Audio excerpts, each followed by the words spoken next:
बेहद के परम प्रकाश की परम महाशांति है।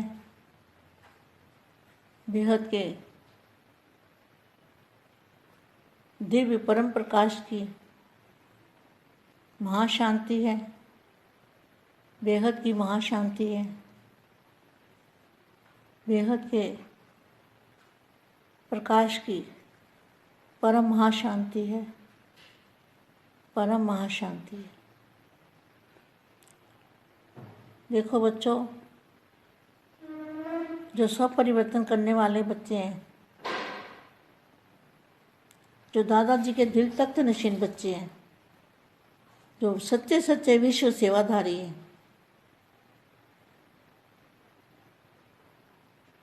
सच्चे मन से बाप का साथ निभाने वाले और बाप और आप माइंड रूप में रहने वाले, बेहद के दादाजी के लाडले प्यारे बच्चे, ऐसे विशेष आत्माओं को, विशेष बच्चों को बेहद की माँ का याद प्यारा और नमस्ते।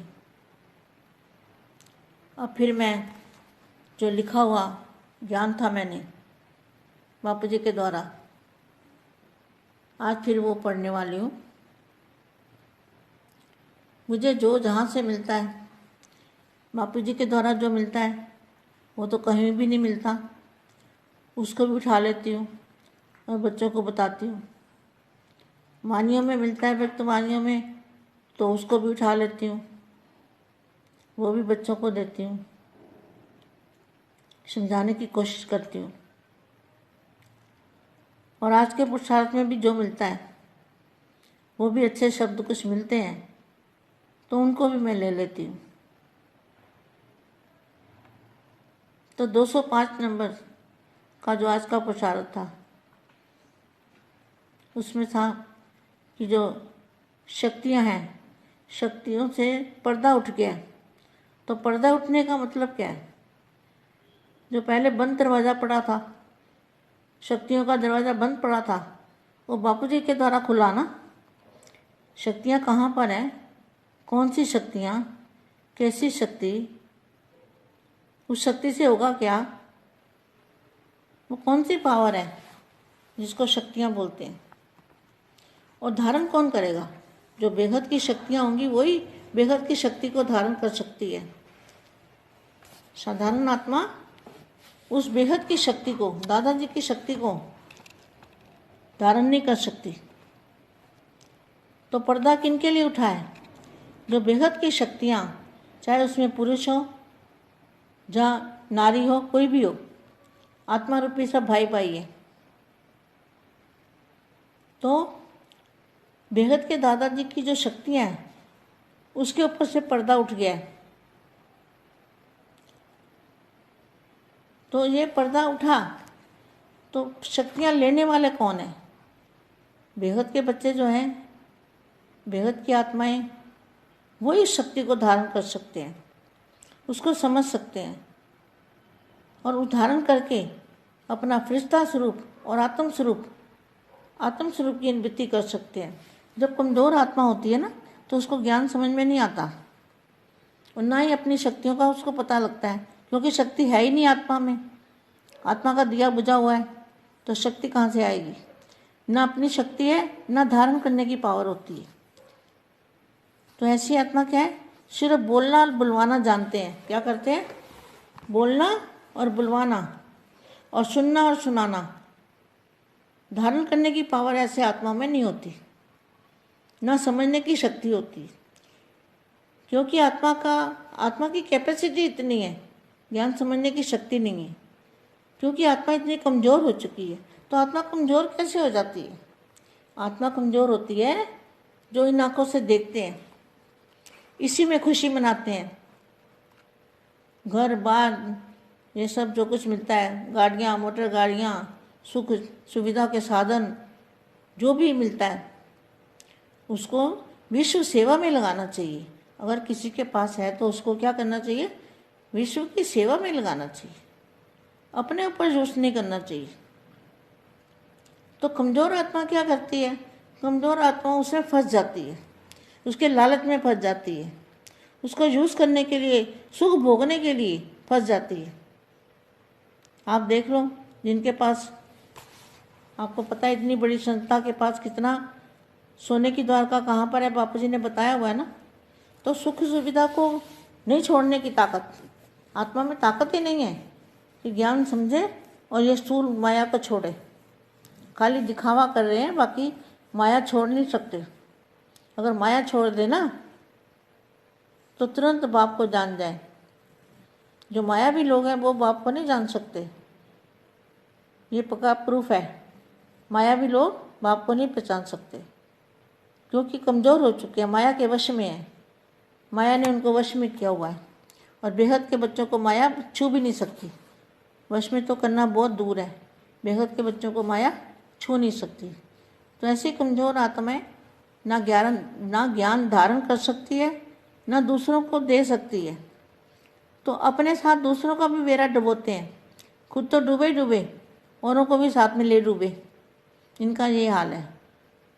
जो इनको मानने वाले हैं उनको भी ले डूबेंगे। ऐसा नहीं कहेंगे कि भाई जाओ तुम सुनो, हम नहीं जा सकते, तुम सुनो, वो भी नहीं छोड़ेंगे, नहीं, बल्कि उनके घर तक पहुंच जाएंगे कि वहाँ मत जाना, ना सुनना। तो ठीक है, इनका भाग्य इतना ही है, तो इसमें हम क्या कर सकते हैं। हम तो बहुत कोशिश कर रहे हैं, वाइब्रेशन डाल रहे हैं बेहद की परम शांति की। अब मैं जो लिखा हुआ ज्ञान है बेटा, वो मैं अपने बच्चों को आज दे रही हूँ, और कल से फिर दूसरी वाणी, अव्यक्त वाणी फिर दूंगी। फिर बाद में कभी भी लिखा हुआ ज्ञान है बच्चों को सुनाया करूँगी कि मैंने क्या लिख रखा है, तो बच्चों को पता चल जाए कि माँ ने कोई मेहनत की है या नहीं की है। दादाजी के द्वारा जो मुझे शक्तियाँ मिली है, पावर मिलती है, ज्ञान समझने की शक्ति मिली है, बापूजी ने जो मुझे पावर दी है, उसको मैंने बच्चों के लिए जमा करके रखा है।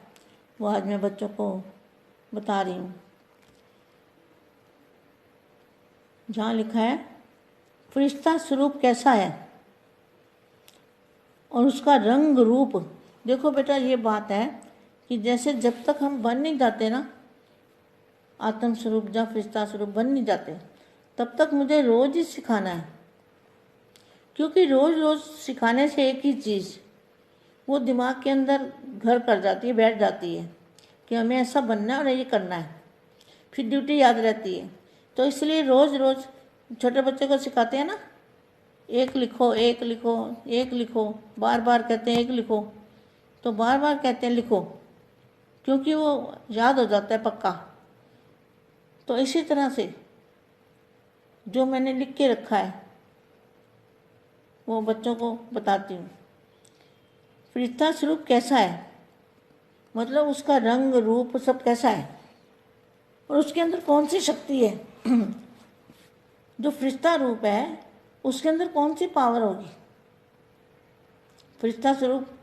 और उसका रंग रूप कैसा है, रंग रूप है सफ़ेद, वो तो दूध जैसा बताया हुआ मैंने। और उसकी जो शक्ति है उसके अंदर चुंबक पावर है, खींचने की पावर है। कितने भी आत्माएं हो, कितना भी परम प्रकार वो, कितने भी तत्व हों, कूड़े कटकर जैसे तत्व पांचों, उसको भी वो पूरे परिवर्तन कर सकती है। ऐसी आत्मा के अंदर फरिश्ता स्वरूप में पावर होती है, जबरदस्त पावर होती है। और उस फरिश्ते स्वरूप में पावर कितना है, आज हम इसी अच्छी तरह से जान लेते हैं, इसी बात को अच्छी तरह से समझ लेते हैं कि उसमें पावर कितना है। समझ भी लेते हैं और अनुभूति भी कर लेते हैं। समझेंगे तो अनुभूति भी होगी, तो अनुभूति भी कर लेते हैं। और ये पावर कहाँ से आएगी और कैसे आएगी और उसको कैसे ले सकते हैं, ऐसा रूप कैसे बनेगा। बेहद की पावर जब बापू जी से लेंगे, दादाजी से कनेक्शन जोड़ के और उनसे निराकारी रूप में पावर लेंगे ना, तो उस पावर से फरिश्ता स्वरूप बनेंगे। अविनाशी फरिश्ता स्वरूप, अविनाशी, जिसका कभी विनाश नहीं होगा, ऐसा फरिश्ता स्वरूप हमारे इस व्यक्ति के अंदर अव्यक्त बॉडी, अव्यक्त शरीर, वो ऐसा बन जाएगा अंदर, तब ये ऊपर वाला परिवर्तन हो जाएगा। तो अविनाशी फरिश्ता रूप का रियलाइजेशन करेंगे, उसका रियलाइजेशन करेंगे, महसूस करेंगे कि वो कैसा है, कैसा महसूस करेंगे, खुद के अंदर रियलाइज करेंगे। ये एक ठोस ग्रेविटी, ठोस ग्रेविटी किसको कहेंगे? जितनी हल्की चीज़ होती है, हल्की, बिल्कुल वेटलेस, उसका कोई वजन नहीं, क्योंकि वो परम प्रकाश है। तो वो ठोस ग्रेविटी बिल्कुल और हल्का, बिल्कुल हल्का, वो पावर का रूप होता है। पावर का रूप क्या है? एकदम हल्का, ग्रेविटी पावर, ग्रेविटी खींचती है अपनी तरफ। तो जो फरिश्ता रूप बनेगा, जैसे जहाँ कहते हैं ना इस बंदे में बड़ा आकर्षण है, बड़ी खींच पड़ती है, बड़ा पावर है, उसके सामने तुम जाओगे तो तुम निसंकल्प हो जाओगे, तुम्हारे संकल्प बंद हो जाएंगे। अगर सामने वाली आत्मा में पावर ज़्यादा है तुम्हारे से, तो तुम उसको देखते ही निसंकल्प हो जाओगे, ऐसी पावर आ जाएगी। ये बहुत समझने वाली बात है। ये एक ठोस ग्रेविटी पावर है और बिल्कुल हल्की पावर का रूप होता है। उसके अंदर अरबों इंटू अरबों, अरबों इंटू अरबों, सूर्यों से भी ज़्यादा, ये सूर्य की तो बात ही नहीं है, वो तो अविनाशी सूर्यों की बात है। तो सूर्य से भी ज़्यादा, अविनाशी सूर्य से भी ज़्यादा चुंबकीय पावर होगी, बेहद के जो सूर्य मतलब जो हर ब्रह्मांड का मालिक होता है सेंटर पॉइंट में, तो उसका जो रचना आसपास होती है और बीच में सेंटर पॉइंट में वो मालिक रहता है उसका, हर ब्रह्मांड का।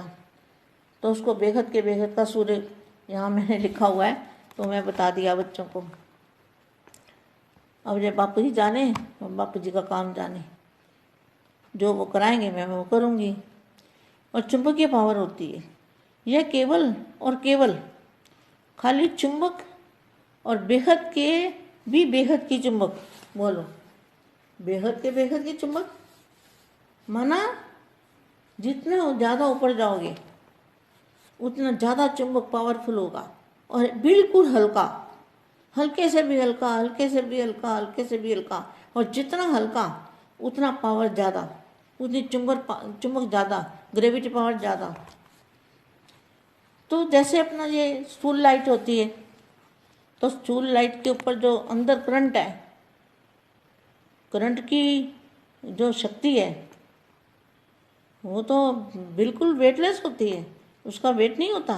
वेट तो रबड़ का होता है, जो रबड़ चला हुआ है ना ऊपर, जैसे हमारी बॉडी के ऊपर रबड़ चला हुआ है, हमारी आत्मा के ऊपर, स्वरूप के ऊपर, फरिश्ता रूप के ऊपर रबड़ चला हुआ है ना ऊपर, लेकिन आत्मा निराकार हल्की।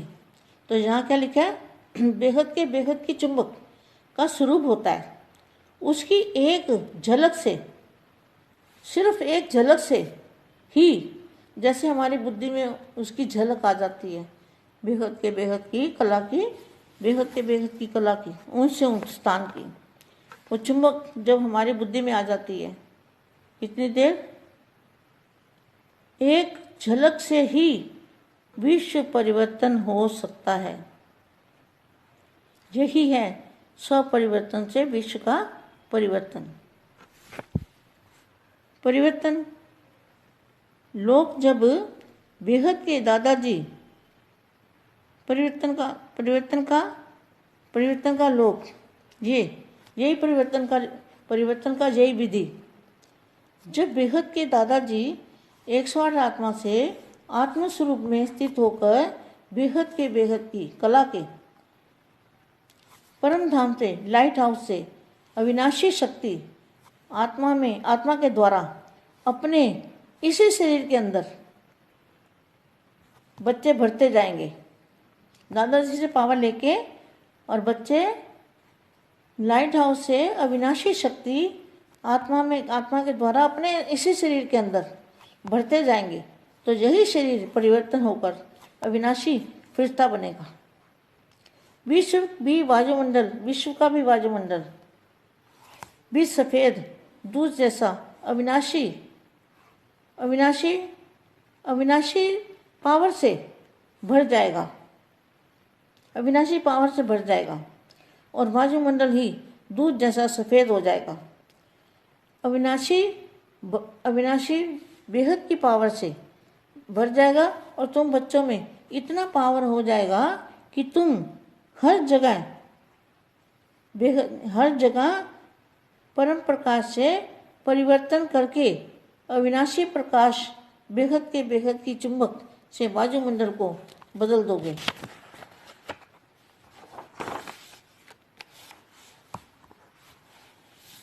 तो अविनाशी पावर को ही भरपूर कर सकते हो और करोगे भी। यही तो है जीते जी मरना, ना दुख ना सुख, बस बेहद की शांति। बापू जी तो अरबों खरबों इंटू अरबों खरबों पीढ़ियों से भी दूर ऊंचे से ऊंचे परम धाम से आए हैं बेहद के बच्चों को लेने के लिए, और बेहद की पीढ़ियों से भी और बेहद की कलाओं से भी दूर से हमारे लिए बेहद के बापू जी धरती पर आए हैं सिर्फ विश्व को बदलने के लिए। बापू जी धरती पर क्यों आए हैं? विश्व को बदलने और अपने बच्चों को, जो छोटूराम बापू जी के बच्चे हैं, उनको लेने के लिए आए हैं। तो सिर्फ और सिर्फ विश्व को बदलने के लिए, परिवर्तन के लिए अब बेहद के बच्चों की जिम्मेवारी है कि अपना फरिश्ता रूप बनकर स्व परिवर्तन से विश्व परिवर्तन और परम धाम को यहाँ उतारना है। चाहे परम धाम को यहाँ उतारो, चाहे तुम वहाँ चले जाओ, बात तो एक ही है। बस बेहद के परम धाम में समझो मैं वहाँ ही हूँ, तो यहाँ ही बन जाएगा सब कुछ। तो मतलब सारा ही परम धाम, सब परम धाम बन जाएगा और मुक्ति और जीवन मुक्ति में सब चले जाएंगे। यह दुनिया का नाम निशान भी नहीं रहेगा। सब जगह बेहद की परम लाइट, परम प्रकाश से भर जाएगा सब कुछ बदल जाएगा। इस दुनिया का तो अंश मात्र भी कुछ नहीं बचेगा, सब परिवर्तन हो जाएगा। जैसे कोई एक बूंद होती है और महासागर के अंदर पानी को डाल दो, एक बूंद को बेहद के महासागर के अंदर उस बूंद को डाल दो तो बूंद दिखेगी, कहाँ चलेगी पता ही नहीं लगेगा। तो इसी तरह से ये जो हमारी मल्टीवर्स है, ये एक बूंद है, बूंद की भी बूंद है। तो इतने बड़े महासागर में जब ये बूंद चली जाएगी तो पता भी नहीं लगेगा कहाँ गई। तो परिवर्तन हो जाएगा। अब तो बूंद का बूंद ही रहने देंगे वापस, तो उसकी बूंद को अलग ही दिखाई देगी। वो अपनी पावर से अपना बेहद का जो हमारा मल्टीवर्स है, जो हमारा ये बेहद का बन जाएगा। अब जो हद वाला है वो बेहद में चला जाएगा और सब बच्चे बेहद में चले जाएंगे, बहुत दुख दर्द से दूर चले जाएंगे, पार कर दे इस नदी दुख की दुनिया को पार करके अविनाशी दुनिया में सदा के लिए, हमेशा के लिए अविनाशी दुनिया में चले जाएंगे।